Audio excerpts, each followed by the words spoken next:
तो भाषा की परिभाषा क्या है? जैसा कि आप यहाँ देख ही रहे हैं, जो भाषा की परिभाषा मैंने लिखी है उसमें है, भाषा वह साधन है जिसके द्वारा मनुष्य अपने भावों, विचारों को दूसरे तक पहुंचाता है और दूसरों के भावों और विचारों को समझता है, ग्रहण करता है। फिर से बोल रही हूं मैं एक बार, भाषा वह साधन है जिसके द्वारा, साधन मायने माध्यम, जिसके द्वारा मनुष्य, कोई भी मनुष्य, चाहे वो आप हो या मैं, अपने मन के भावों और विचारों को कहाँ तक पहुंचाते हैं? दूसरों तक। और दूसरों के भावों और विचारों को क्या करते हैं? समझते हैं, ग्रहण करते हैं। तो अगर मैं शॉर्ट में आपको बताऊं, संक्षिप्त रूप इसका बताऊं, तो भाषा की परिभाषा क्या होगी कि भाषा विचारों के आदान प्रदान का साधन है, माध्यम है, जरिया है। ठीक है, अब हमने पढ़ी भाषा की परिभाषा। तो भाषा कितने प्रकार की होती है? आपने पिछली कक्षा में पढ़ी होगी। बिल्कुल सही, भाषा होती है 2 प्रकार की। कौन कौन सी? मौखिक भाषा और लिखित भाषा। तो भाषा के प्रकार। अब हमारा दूसरा जो टॉपिक है वो क्या है? भाषा के प्रकार। भाषा कितने प्रकार की होती है? भाषा 2 प्रकार की होती है। पहली भाषा मौखिक भाषा। मौखिक भाषा यानी हमारे मुख से जो भी भाषा, जो भी ध्वनियां निकल रही हैं, ठीक है, वो क्या है? मौखिक भाषा। अब देखो, मैंने यहाँ आपको मौखिक भाषा की परिभाषा दी है। मौखिक भाषा यानी मुख से उच्चारित भाषा, बोली जाने वाली भाषा क्या कहलाती है बेटा? मौखिक भाषा। और जिसके यहाँ मैंने आपको 2 उदाहरण दिए हैं। देखो, पहला उदाहरण क्या है? दादी माँ ने कहानी सुनाई। आपकी भी दादी माँ हैं, दादाजी हैं, और रोज आपको रात को वो कहानी तो जरूर सुनाते होंगे। तो यहाँ पर हमारा उदाहरण क्या है? दादी माँ ने कहानी सुनाई। तो ये कौन सी भाषा हुई? इसमें कुछ लिखना तो पड़ा नहीं, तो ये हुई मौखिक भाषा। इसी तरह अब मैं आपको क्या कर रही हूँ? पाठ समझा रही हूँ। तो मैं आपको पाठ समझा रही हूँ, तो ये भी कौन सी भाषा है? मौखिक भाषा, क्योंकि मैं बोल रही हूँ और आप सुन रहे हो। लेकिन मैं साथ ही साथ यदि जो मैंने ये लिखा हुआ है, इसे मैंने लिखा और आप इसे पढ़ रहे हैं, तो ये भी भाषा का एक रूप है। कौन सा रूप है? ये भाषा का बिल्कुल सही लिखित रूप है। तो भाषा का दूसरा रूप कौन सा हुआ? लिखित भाषा। ठीक है, तो अब यहाँ पर मैंने आपको लिखित भाषा की परिभाषा दी है कि जब भी कोई व्यक्ति लिखकर अपनी बात दूसरों तक पहुंचाता है और पढ़कर दूसरे के मन की बात को समझता है, वह भाषा का कौन सा रूप कहलाता है? लिखित रूप। अब देखिए, मैंने आपको यहाँ पर लिखित भाषा की परिभाषा, उदाहरण लिख कर दिए हैं और आप इसे पढ़ रहे हैं, तो ये कौन सा रूप हुआ भाषा का? लिखित भाषा। ठीक है, तो यहाँ पर मैंने 2 उदाहरण लिए हैं। पहला, नमन ने निबंध लिखा। क्या किया नमन ने? नमन ने निबंध लिखा। और यदि होता नमन ने कहानी सुनाई, तो वो क्या हो जाता? भाषा का मौखिक रूप। लेकिन यहाँ पर हम उदाहरण दे रहे हैं, नमन ने निबंध लिखा, तो ये क्या हो गया बेटा? भाषा का लिखित रूप। तो एक और उदाहरण है आपके पास, नेहा पत्र लिख रही है। ठीक है, तो नेहा पत्र लिख रही है, अब लिखने का काम कर रही है, तो ये कौन सा रूप हुआ भाषा का? लिखित भाषा। ठीक है, तो अब हमने अब तक क्या पढ़ा? सबसे पहले भाषा किसे कहते हैं, भाषा के कितने रूप हैं? भाषा के 2 रूप हैं, मौखिक भाषा और लिखित भाषा। अब लिखित भाषा के लिए हमें जो है कुछ चिन्ह मिलते हैं, किसी भी भाषा के कुछ निर्धारित चिन्ह होते हैं, तो वो क्या कहलाते हैं? बिल्कुल सही, वो कहलाते हैं लिपि। भाषा को बोलते समय मुख से निकलने वाली जो भी ध्वनियां हैं उनको लिखने के लिए निश्चित किए गए चिन्ह क्या कहलाते हैं बेटा? वो कहलाते हैं लिपि। ठीक है, तो मैं फिर से लिपि की परिभाषा पढ़ती हूँ कि भाषा को बोलते समय मुख से निकलने वाली ध्वनियों को लिखने के लिए जो चिन्ह निर्धारित किए गए हैं उन्हें क्या कहते हैं? लिपि। हर भाषा की अपनी लिपि होती है, तो चलिए हम यहाँ पर कुछ भाषाओं की लिपि जानते हैं।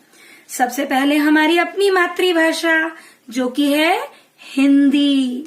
तो हिंदी भाषा की लिपि कौन सी है? देवनागरी। कौन सी है बेटा हिंदी भाषा की लिपि? देवनागरी। मराठी भाषा की भी देवनागरी। फिर मैंने एक उदाहरण लिया है अंग्रेजी भाषा की लिपि रोमन। पंजाबी की गुरुमुखी।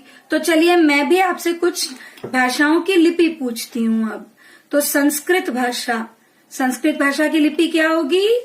संस्कृत भाषा की लिपि होगी देवनागरी। कौन सी लिपि होगी बेटा? देवनागरी। इसी तरह आपने पढ़ी होगी उर्दू की लिपि। उर्दू भाषा की लिपि कौन सी है? फारसी। ठीक है, तो अब समझ में आया लिपि। तो चलिए अब हम आगे बढ़ते हैं। किस और बढ़ेंगे अब हम? भाषा तो हमने कर लिया, लेकिन भाषा के साथ साथ हमें बोली का भी ज्ञान होना बहुत जरूरी है। तो हमारा अगला विषय है बोली। अब बोली क्या है? देखो बेटा, भाषा जो है पूरे देश में बोली जाती है अलग अलग स्थानों पर, लेकिन बोली क्या होती है? जो कि एक निश्चित स्थान पर बोली जाए। जैसे अब आप पटौदी में रहते हैं, पटौदी से 3-4 किलोमीटर और आगे चले जाओ तो वहां का जो क्षेत्रीय रूप भाषा का होगा वो क्या कहलाएगा? बोली। ठीक है, यहाँ पर बोली कुछ और है। थोड़ी सी दूर जाएंगे तो बोली का रूप कुछ और होगा। इसी तरह और आगे जाएंगे तो बोली का रूप कुछ और होगा। तो यहाँ पर हम बोली के बारे में क्या समझेंगे कि बोली भाषा का क्षेत्रीय रूप है और इसका क्षेत्र कैसा होता है? सीमित। ठीक है, और इसमें किसी भी साहित्य की रचना नहीं की जाती। देखो हिंदी भाषा में तो बहुत सारे साहित्य मिल जाएंगे आपको, लेकिन क्या किसी बोली में आपको साहित्य की मिलता है? नहीं। आजकल ठीक है कुछ बोलियों में साहित्य मिलता है जैसे हरियाणवी, भोजपुरी, लेकिन उसे भी जो है वो एक निश्चित क्षेत्र के लोग ही पढ़ते हैं। वो क्षेत्रीय भाषा ही का ही रूप कहलाता है। ठीक है बेटा, तो अब इससे आगे बढ़ते हैं। अब हम पढ़ेंगे भारत में संविधान द्वारा मान्यता प्राप्त भाषाएं। जैसा कि हम जानते हैं कि भारत के संविधान द्वारा 22 भाषाओं को मान्यता प्रदान की गई है, जो कि हैं मलयालम, उर्दू, मराठी, असमिया, बोडो, डोगरी, कन्नड़, हिंदी, बांग्ला, कोंकणी, पंजाबी, उड़िया, मणिपुरी, तेलुगु, संस्कृत, सिंधी, मैथिली, कश्मीरी, नेपाली, गुजराती, संथाली और तमिल। तो ये भारत के संविधान के द्वारा मान्यता प्राप्त कुछ भाषाएं हैं। ठीक है बेटा, तो आप सबको मालूम है भारत की राष्ट्रीय भाषा कौन सी है? हिंदी। कौन सी है बेटा? हिंदी। और अब जो है हम पढ़ेंगे व्याकरण के बारे में। तो हमारा अंतिम टॉपिक क्या है? व्याकरण। व्याकरण क्या है? व्याकरण भाषा का वह शास्त्र है जो हमें भाषा के नियमों की जानकारी देता है। अर्थात कोई भी भाषा शुद्ध है या अशुद्ध है, उसे हम सही बोल रहे हैं, उसे हम सही लिख रहे हैं, इस सब का ज्ञान हमें किससे मिलता है? व्याकरण से। तो व्याकरण की परिभाषा क्या हुई? व्याकरण वह शास्त्र है जो हमें भाषा के नियमों का बोध कराता है तथा किसी भी भाषा को शुद्ध रूप से बोलना तथा लिखना सिखाता है। ठीक है बेटा। अब व्याकरण के अंग हैं। कितने अंग हैं व्याकरण के? यहाँ पर है नंबर 1 वर्ण विचार। तो हम जो अगला चैप्टर पढ़ेंगे उसमें हम ध्वनि, वर्ण, इनके बारे में पढ़ेंगे। तो वो क्या होगा? वर्ण विचार। फिर हम उससे आगे बढ़ेंगे शब्द की ओर, कि वर्णों का सार्थक समूह शब्द कहलाता है और उसकी सारी जानकारी हमें कहाँ मिलेगी? शब्द विचार में। उसके बाद तीसरा जो भेद हम पढ़ेंगे, अंग पढ़ेंगे व्याकरण का, वो है वाक्य विचार। तो इस तरह व्याकरण के कितने अंग हुए? 3। पहला वर्ण विचार, दूसरा शब्द विचार, तीसरा वाक्य विचार। तो बेटा आज का मेरा पाठ यहीं समाप्त होता है, जिसमें हमने जाना भाषा किसे कहते हैं, भाषा के कौन कौन से साधन हैं, माध्यम हैं, भाषा के कौन कौन से रूप हैं, भाषा के रूपों के बारे में जाना। फिर हमने भाषा की, किसी भी भाषा की लिपि जो है वो क्या होती है उसके बारे में जाना। फिर हमने बोली के बारे में जाना। फिर हमने भारत के संविधान के द्वारा मान्यता प्राप्त 22 भाषाओं के बारे में जाना। और अंत में हमने जाना कि व्याकरण किसे कहते हैं और व्याकरण के कितने अंग होते हैं। ठीक है बेटा। तो अब मैं आपको गृह कार्य दूंगी। तो बेटा आपका गृह कार्य है ये 5 प्रश्न, जिनके उत्तर जो हैं आपको अपनी उत्तर पुस्तिका में लिखने हैं। तो मेरा पहला प्रश्न है, भाषा किसे कहते हैं?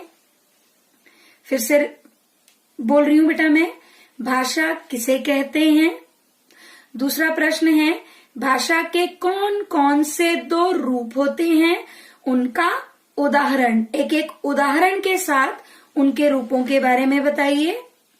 तीसरा प्रश्न है, मौखिक भाषा तथा लिखित भाषा में क्या अंतर है, उसका अंतर बताइए। चौथा प्रश्न है मेरा, व्याकरण, व्याकरण किसे कहते हैं, व्याकरण की परिभाषा लिखिए। ठीक है। और अंतिम प्रश्न है, व्याकरण के 3 अंग कौन कौन से हैं। ठीक है बेटा। तो ये है गृह कार्य। धन्यवाद।